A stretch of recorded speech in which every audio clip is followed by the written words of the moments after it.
खायला मागतोय कच्चाच. गोड असतो ना. आता डाळ सुद्धा यायला सुरुवात झाली.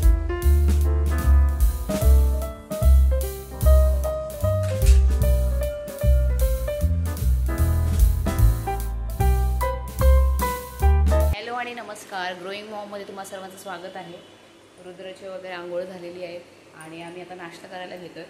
पोहे खायचे. तर मी भोपळा जो आहे तो पराठा करण्यासाठी बॉईल करायला ठेवलेला. तर रुद्रला तो पण खायचा आहे. खायचं म्हणतो तो. ठीक आहे, त्याला आधी खायला घालते आणि मग बोलते तुमच्याशी. ते देऊ. भोपळा खायला मागतोय कच्चाच. गोड असतो ना थोडासा तो लाल भोपळा. पोहे खाऊ ना आपण. पोहे बनाना येते ते खाऊया ना. चांगलं नाही लागलं बघ. खायचा भोपळा त्याला आवडलाय. थोडासा गोड असतो ना त्याच्यामुळे बहुतेक त्याला खायचं आहे. हो ना. चावून खा. तुला आता डाळ सुद्धा यायला सुरुवात झालेली आहे. पहिले समोरच्या तात्याने सगळं खात होता.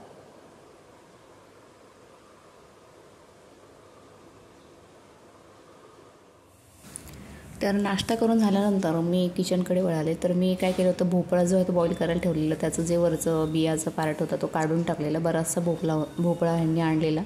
तर किचन ओट्यावरती ते सगळं कचरा तसाच होता. तो पहिल्यांदा भरून किचन ओटा आवरायला घेते. त्यानंतर वरण भाताचा कुकर लावायचा आहे आणि हे भोपळ्याचंच मी काय करणार आहे, पराठा टाईप करणार आहे. तर त्याच्यासाठी भोपळा आधी बॉईल करायला ठेवलेला. रुद्रला नाश्ता भरवत होते तेव्हाच. आणि आंघोळ वगैरे झालेलं होतं, नाश्ता वगैरे आवरलेला. तर मग पहिल्यांदा किचन ओटा क्लीन करते, म्हणजे आपल्याला स्वयंपाक करायला जरा बरं वाटतं. हा आहे भोपळा, तो बॉईल झालेला आहे. आणि मग ह्याच्याच पाण्यामध्ये भोपळ्यामध्ये बरंचसं पाणी ऑलरेडी आहे. तर त्याच्यामुळे कणिक मळताना पुन्हा वेगळं पाणी घेण्याची गरज पडणार नाही आहे. तर त्यामुळं मी आधी काय केलं की वरण भाताचा कुकर लावून ठेवला. रुद्रासाठी लागेलच म्हणून. तर ह्याच्यासोबत मी एखादी चटणी करेल. तर मग पहिल्यांदा भाताचा कुकर लावला, वरण भाताचा. आणि रुद्र आजूबाजूला खेळत होता. तर त्यामुळं तो मला घे म्हणत होता, म्हणून त्याला आधी लावण्यासाठी मग मी त्याच्यासोबतच बसून जे आहे तर ते कणिक मळणार आहे.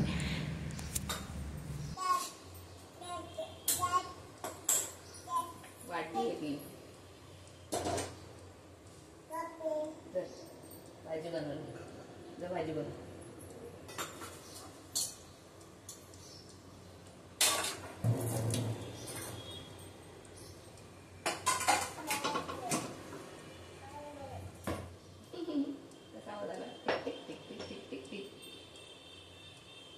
तुला दाखवू का मी? थांब, चपाती दाखवतो.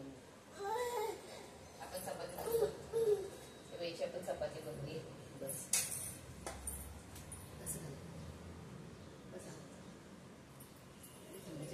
हे टाकायचं.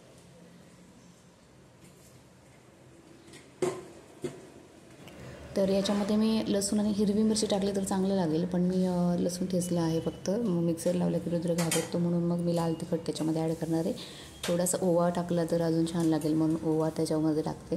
आणि रुद्र मस्तपैकी त्याच्या हात घालून त्याला चांगलं क्रश करून बघत होता. त्याला ते बघायची मजा होती त्याची.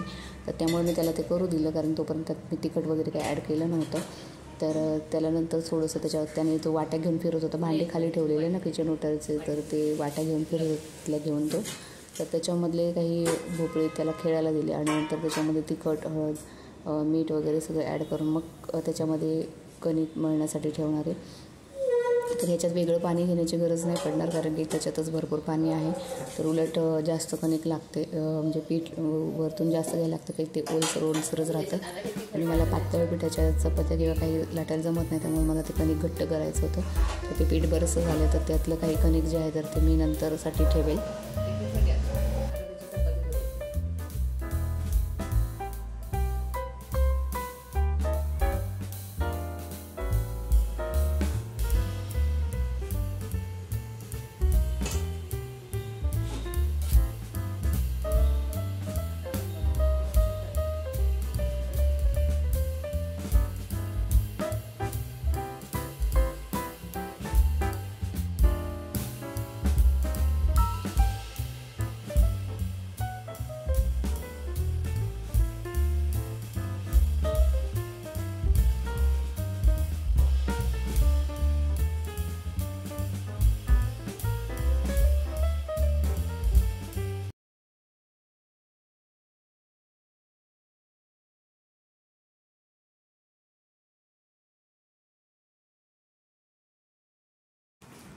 कुकरची शिट्टी झाली तर रुद्र घाबरला. त्याला पण माझ्याकडे यायचं होतं. मी त्याला म्हणत होतं की हात मला धुऊ दे, तरी तो ऐकत नव्हता.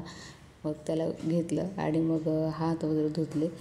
तर थोडं पहिले तो या आवाजाला अजिबात घाबरत नसायचा, पण हल्ली तो मिक्सरला वगैरे सगळ्याला घाबरतो. तर त्याने पण तिथे बरंचसं सांडवलेलं होतं, ते सगळं उचललं आणि त्याच्यानंतर त्याला मी लॅपटॉपला त्याची छोटी सासूची वगैरे गाणी लावून दिली. तो तिथे उभा राहिलेला. तर त्यानंतर त्याला थोडा वेळ म्हटलं सायकलवरती बसवलं, नाही तर तो इकडे तिकडे पण नाही येत राहील. तर पहिल्यांदा कणिक जे मळलेलं आहे त्याला थोडंसं तेल लावून पुन्हा मळून घेते आणि त्यानंतर लाटायला घ्यायच्या आधीच रुद्रला आधी सायकलवरती बसवलं आणि ते गाणे जे आहेत ते चेंज करून त्याला दिलं. तो शांतपणे मग बसला आणि ते सगळं पाहत होता.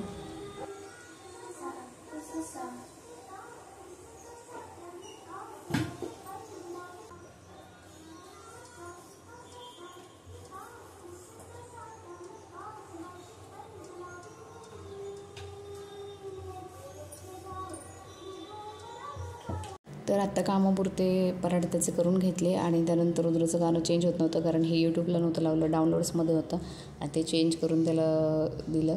त्यानंतर पुन्हा रुद्रला म्हटलं पहिल्यांदा भरवावं म्हणून ते जे झालेले पराठे होते त्यातला एक पराठा आणि तो पेरू सकाळपासून मागवत होता आणि अनुषापोटी पेरू द्यायला नको म्हणून तो त्याला दिलाच नव्हता. तर पेरू जो आहे तर तो त्याला देते त्याच्यासोबत आणि चटणीसुद्धा करायची बाकी आहे. तर त्याच्यासाठी चटणी बनवण्यासाठी मी काय केलेलं की थोडीशी कोथिंबीर, लसणाच्या पाकळ्या आणि त्याच्यामध्ये मी मारी बिस्किट घेतलेलं आहे आणि मीठ घातलं आहे. तर त्याच्याने त्याला घट्टपणा येतो आणि चवही चांगली येते. तर ते ग्राइंड करून घेतलं आणि नंतर रुद्रला भरवायला घेतलं. तो खुर्चीवर बसवलेला, तो गाणीसुद्धा बघत होता, पण त्याला तो पराठा खायचा नव्हता, त्याला तो पेरूच हवा होता. तो पुन्हा ते त्याला चपातीचा घास दिला की तो तुपत होता, त्याला पेरूच दिला आणि त्यानंतर जेवण वगैरे करून त्याला झोपी लावलं. नंतर दुपारच्या वेळेस मी क्लासला यायला निघाले, पण प्रचंड पाऊस होता, मी पूर्णपणे भिजले होते, भरपूर पाऊस होता. तर मुलांना सुट्टी दिलेली आहे, म्हटलं तर थोडी क्लासची क्लिनिंग करूया. तर आजच्या ह्या ब्लॉगमध्ये एवढंच. भेटूया नवीन ब्लॉगमध्ये. Bye bye.